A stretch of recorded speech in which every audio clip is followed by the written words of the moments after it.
Happy Monday. Welcome to Leadership Tea Talk with Dr. Dangerfield. I want to talk this morning real quickly on the sacrifices that sometimes we have to make as women leaders, as women in life, as we're leading. What got me to thinking about this was last night. I don't know who may have watched it, but I watched the Mahogany movie on Hallmark. I'm a Hallmark fan, y'all. So you can usually catch me on Saturday and Sunday watching those movies over there. But on this particular one, it was called Unthinkably Good Things.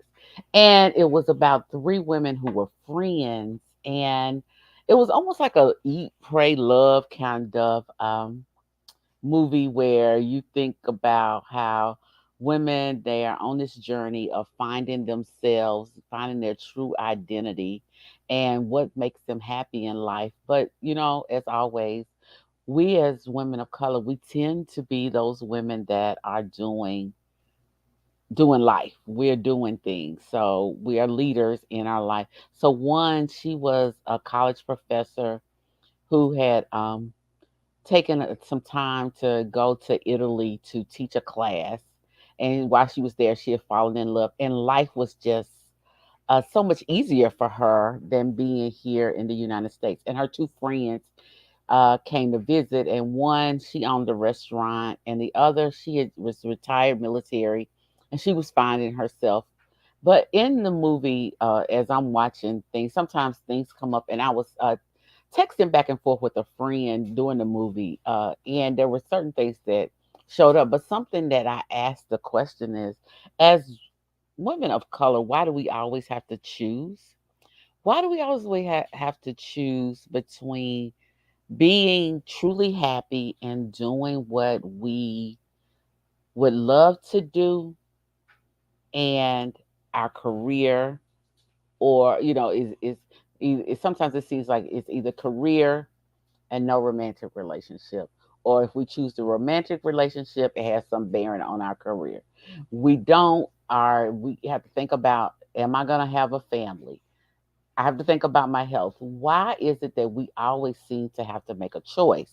So there were some things that kind of stood out. Is one of the one young ladies that like I said, she was a college professor and she was a leader, and she was over in Italy enjoying life. She, like I said, she had met a gentleman and she was enjoying being with him. She was really showing up truly in being who she was. But she was having to make a choice on whether she was going to go back to the States and finish up her work as a professor at a HBCU, or should she choose to stay in Italy and really enjoy life? And I was like, why would she have to choose? Why does she have to choose that? I remember in my journey, I remember after I completed my doctorate degree, I began to ask the question, did I have to choose education over having family and marriage? That was the question that I asked myself. And in some parts of it, I was resentful, if I'm honest, about choosing, feeling like I had to choose one or the other, why I could not have both. And so I'm like, did I sacrifice that part of my life for the other part of my life? The other piece was, why do we have to sacrifice our identity? The who we are at times showing up as leaders. We sacrifice who we are to be what other people want us to be, and or what other people expect us, or who other people expect us to be. And I said, why do we have to choose? We have to, sometimes in leadership positions, you have to choose the way you dress because you don't want to be a standout, because you don't want people to uh, question whether you have what it takes because you're showing up in your beautiful, vibrant colors. Why do we have to choose our identity over performing for other people? The other piece is, why can't we have it all? That's a question that I have with my some of my friends. It's like, why can't we have it all? Why can't we have career? Why can't we have family? Why can't we have a healthy relationship? Why does it seem like sometimes as women of color, we don't get to have it all as some of our counterparts get to do? And it's the being having to make the choice and sitting with that because I know some phenomenal women that had to have made a choice, even health wise, as to whether they were going to be able to have children or somebody made a choice for them that they didn't get to have children. Or if I choose this position and then along the way, if I decide that I want to begin and raise a family, will that stop me from growing in my profession? Will that knock me behind? So having to choose that.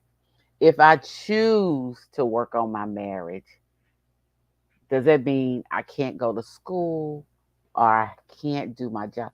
Why does it seem like at times we have to choose? And especially, like I said, choosing our identity. So I want you to really think about, why do you have to choose? Do we have to choose, or can we stand firmly in who we are and make the choices that are best for us to have joy, happiness, and peace without worrying about what other people are going to say about us? Can we do that? So leave in the comments a situation where you felt like you had to make a choice as a leader of color that now you question, should you have made another choice? And I hope everybody has a great week. And if you have not caught the movie, yeah, like I said, it's on Hallmark and it's called Unthinkably Good Things.